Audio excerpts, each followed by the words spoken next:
Assalamualaikum warahmatullahi wabarakatuh, pemirsa Patria TV. Jumpa lagi dengan saya Julia Imron dalam program Bincang-Bincang Politik. Saat ini kita kedatangan tamu. Beliau adalah Ketua DPD dari Partai Keadilan Sejahtera Tangerang Selatan. Beliau adalah Bapak Dadang Darmawan. Assalamualaikum warahmatullahi wabarakatuh, Pak Dadang. Bagaimana kabarnya, sehat? Alhamdulillah sehat.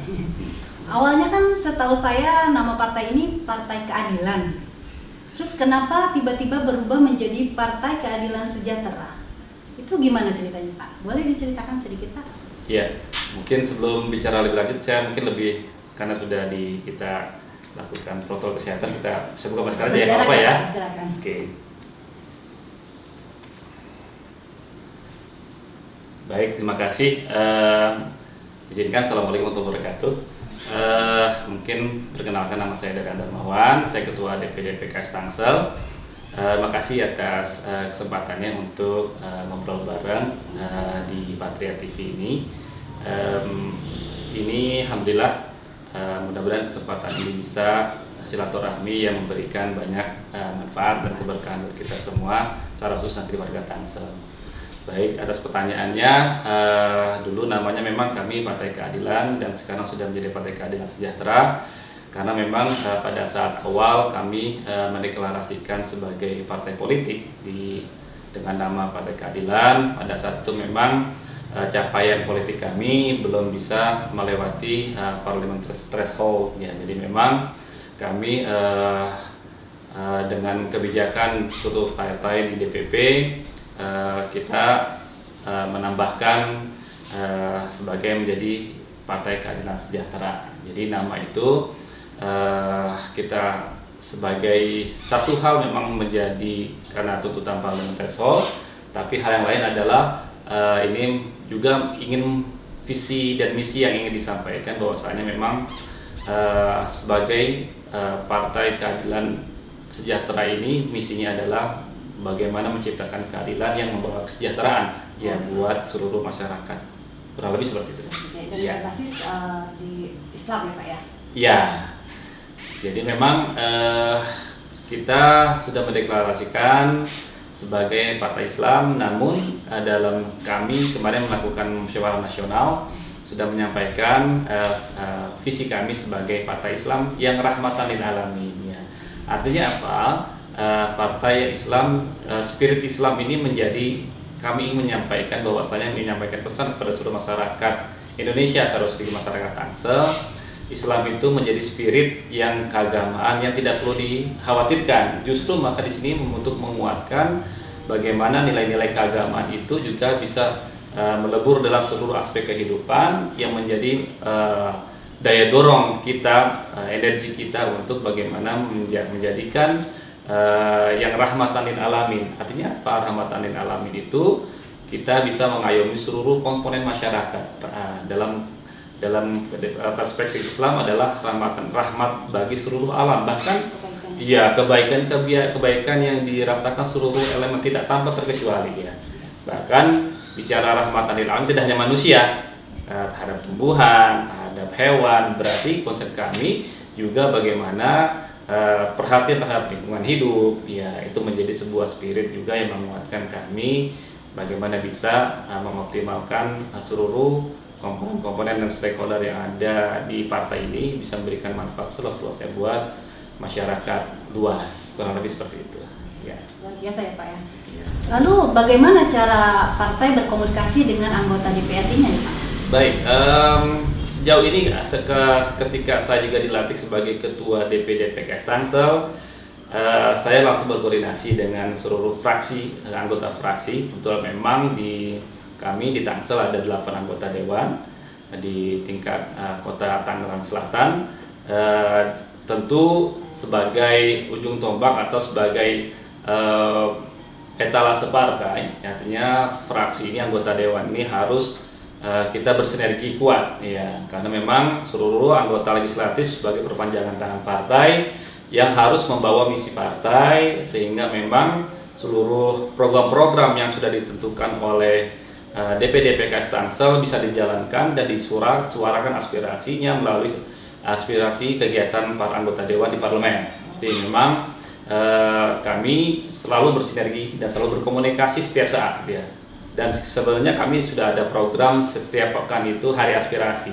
Aspirasi itu kami lakukan antara Dewan dan juga pengurus di DPD PKS Tangsel untuk melakukan menyerap aspirasi masyarakat. Kita buka menerima tamu dan menerima aspirasi masyarakat. Mereka ingin mengadu, mereka ingin menyampaikan aspirasi semua bidang kehidupan. Tentu ini akan kita akomodir ya. Dan tentu ini ya betul, dengan antara pengurus DPD-nya ya PKS Tangsel dan juga anggota dewan yang ada. Oke, PKS ini kan merupakan partai yang besar nih Pak, dan mempunyai 8 kursi loh di Tangerang Selatan. Bagaimana Pak target dan strateginya untuk kedepannya? Ya, tentu peran anggota dewan harus kita optimalkan. Betul-betul mereka harus turun ke bawah ya, ke masyarakat, menangkap dan menyerap semua permasalahan-permasalahan yang terjadi di masyarakat. Terlebih lagi dengan kondisi saat seperti ini ya, dan kondisi pandemi ini, kami sangat sibuk sekali saat ini. Yang ingin kami sampaikan kepada seluruh pemirsa sekalian ya di pemirsa Patria TV, bahwasanya justru PKS terkenal sebagai partai yang sangat peduli terhadap kejadian-kejadian bencana alam, termasuk juga kegiatan ya ini bencana yang luar biasa juga ya benar global bahkan ya. Terhadap pandemi COVID ini, kami punya tim Satgas COVID yang memang bahkan levelnya tidak hanya level Kota Tangerang Selatan. Kami sudah membentuk dari tingkat kecamatan bahkan tingkat kelurahan. Semuanya dari komponen kader dan seluruh relawan-relawan masyarakat juga yang terlibat. Kami juga membuka seluas-luasnya masyarakat yang ingin terlibat, berpartisipasi aktif. Karena ini kalau kita tidak bersinergi seluruh komponen masyarakat ini, saya rasa saat ini pemerintah, jangankan pemerintah Kota Tangerang Selatan, pemerintah pusat sendiri kewalahan ya, bagaimana peningkatan kasus yang demikian luar biasa hebatnya, ini harus peran seluruh komponen masyarakat harus dilibatkan. Dan alhamdulillah PKS Tangsel ketika kami mendapatkan amanah sebagai pengurus yang baru, kami segera langsung membentuk dan membuatkan konsep-konsep yang langkah-langkah konkret yang bisa dibuatkan untuk penanganan COVID Tangsel ini. Banyak hal sebenarnya yang kami lakukan, diantaranya kami alhamdulillah saat ini ada 5 ambulan yang memang kami persiapkan. 2 ambulan ini khusus memang untuk penanganan COVID, dan juga nanti ambulan yang lain juga menangani pasien-pasien yang memang dibutuhkan untuk penanganan kasus-kasus tertentu, sehingga memang ini hampir 24 jam ya kami non-stop yang membantu masyarakat. Dan alhamdulillah bahkan tidak hanya ambulan, kami juga mempersiapkan juga beberapa program-program yang lain, termasuk alhamdulillah kami juga punya peralatan yang untuk screening ya.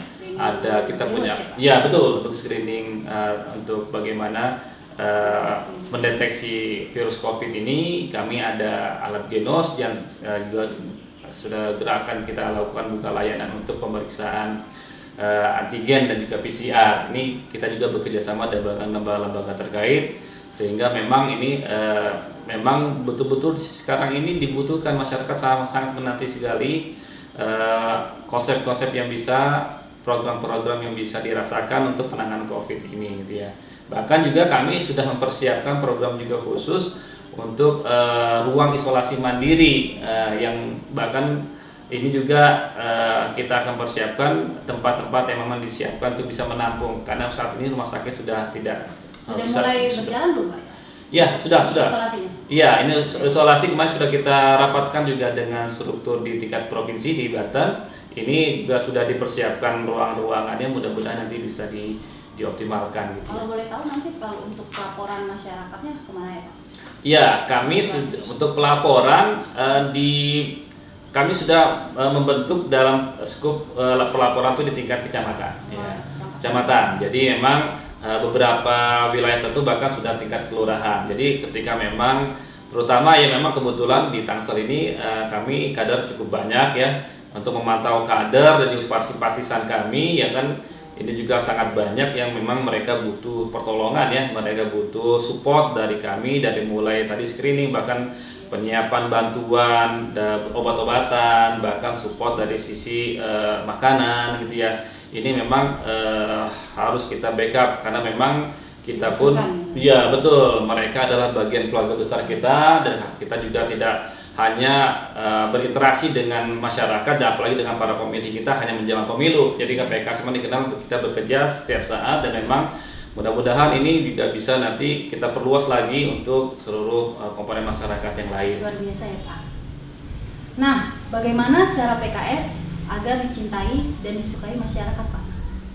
Kami sebenarnya sudah mempersiapkan terutama teman-teman PKS muda, ya PKS muda, karena ya saya politik, di sana ada garda keadilan, di sana juga ada agama keadilan juga sesuai dengan nanti segmen dari para milenial tersebut.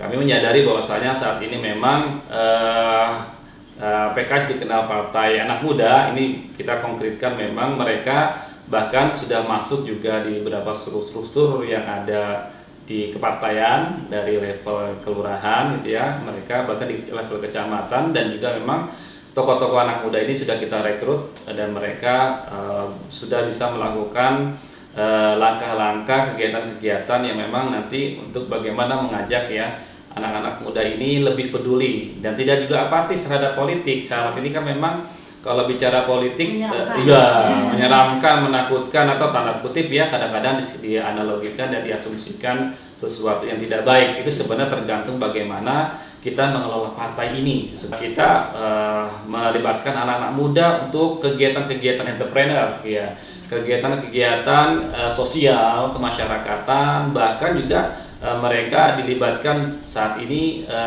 untuk penanganan kasus-kasus terhadap permasalahan masyarakat. Contohnya adalah selain memang masalah COVID ya, masalah kesehatan ini, kita juga untuk mewaspadai ini perkembangan yang sangat luar biasa, itu adalah narkoba.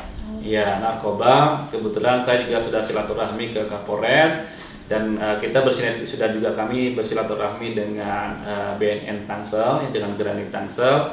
Kita sudah menjalin komunikasi. Jadi ini penting banget bagaimana anak muda ini disalurkan aspirasi mereka, aktivitas mereka, sehingga memang ini energi yang berlebih pada anak muda ini disalurkan. Betul, kita buat sarana yang memang efektif, dan mohon doanya sebenarnya kami ya, karena dalam kondisi pandemi ini sebenarnya di sekretariat kami ya, di kantor kami di DPD Tangsel, kami juga menyebutnya dengan teras Tangsel.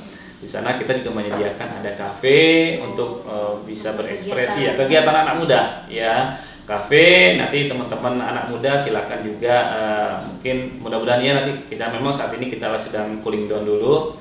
Mudah-mudahan nih COVID-nya segera berlalu, nanti kita bisa kegiatan yang suka musik silakan. Jadi diberikan sarana ya. Betul, saat ini justru sarana itu yang ditunggu, yang perlu gitu. Bahkan kami juga nanti mempersiapkan ada, mudah-mudahan nanti segera akan kita bangun lapangan futsal ya, karena ini olahraga, kesenian dan entrepreneur biasanya itu yang paling diminati para milenial muda gitu. Jadi ini kami tidak sekedar memang tanda kutip ya anak-anak muda ini sebagai objek politik, kami justru ingin mereka sebagai subjek politik ya, mereka berperan aktif, bisa melakukan hal-hal yang konkret yang memang bisa keterlibatan mereka dirasakan, dan bahkan harapan kami menjadi kebanggaan orang tua mereka gitu kan. Jadi bukan hanya himbauan ya Pak ya. Betul. Ya, betul.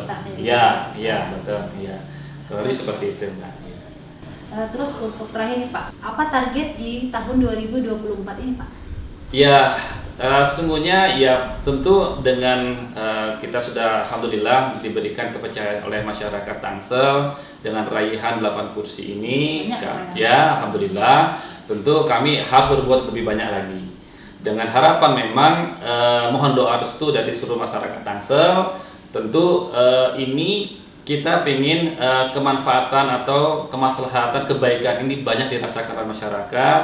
Mohon doa restunya, kita mudah-mudahan kita bisa meningkatkan jumlah kursi kita Amin. Dengan juga harapan ya mudah-mudahan mendoa restunya ya, kita berharap mudah-mudahan kita sebagai nanti pemenang pemilu, sehingga memang kiprah kami buat masyarakat itu jauh lebih manfaatnya lebih besar lagi. Jadi tentu kita akan bekerja semaksimal mungkin menguatkan seluruh dan menyatukan seluruh komponen-komponen stakeholder kami, dan juga kami juga mengajak seluruh para tokoh-tokoh masyarakat, kaum milenial, ya, para tokoh-tokoh keagamaan juga untuk sama-sama bergabung dengan PKS. Kami membuka diri untuk pendaftaran anggota PKS untuk seluruh komponen masyarakat tanpa terkecuali.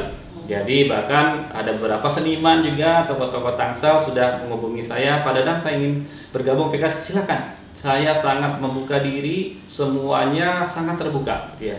Sehingga memang ini Tangsel ini harus kita cintai dan kita memang harus kita bangun bersama. Nggak bisa kita bangun secara sendirian, semuanya harus kita libatkan. Saya rasa ini sudah waktunya masyarakat Tangsel bisa segera menghubungi struktur kami untuk bisa bergabung dengan PKS. Gitu ya. Iya, betul, betul. Jadi kami sudah membentuk struktur sampai tingkat kelurahan, bahkan tingkat RW sudah ada juga. Jadi nggak usah ragu, kami sangat membuka diri masukan-masukan dari masyarakat. Dan mudah-mudahan ini dengan sarana komunikasi yang efektif dan juga memang sinergi dari seluruh komponen masyarakat ini, kami bisa berbuat lebih banyak lagi. Demikian, Pak. Baik. Sebelum closing ya Pak, kalau saya perhatikan logo dan lambang dari PKS-nya ini kok berubah ya Pak ya, lebih cerah sepertinya. Itu bisa diceritakan Pak? Ya, makasih Mbak. Ini sebenarnya memang ini hasil Munas kemarin, bahwasanya dari DPP memberikan keputusan bahwasanya logo kami ada perubahan ya. Sebelumnya nuansa kotak ini lebih dinamis dengan simbol ya, bulat warna orange. Ini ada tulisan PKS-nya, tetap dengan logo utamanya adalah bulat sabit yang diapit dengan padi kapas ya. Ini sebuah pesan bahwasanya memang kami siap menjadi partai yang lebih dinamis dan siap membuka diri dengan lebih terbuka. Kemudian juga warna orange lebih energik, lebih fresh, dan juga sebenarnya memang kami siap merangkul terutama para milenial muda yang memang ini warna kesukaan mereka sebenarnya gitu ya.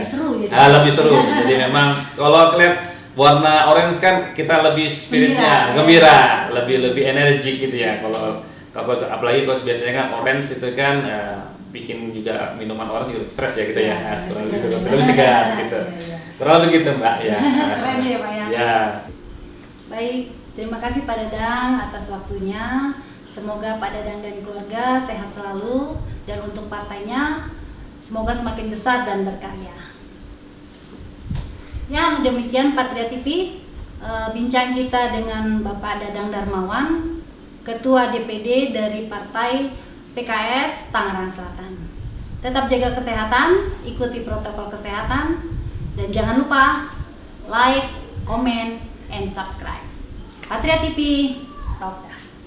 Assalamualaikum warahmatullahi wabarakatuh.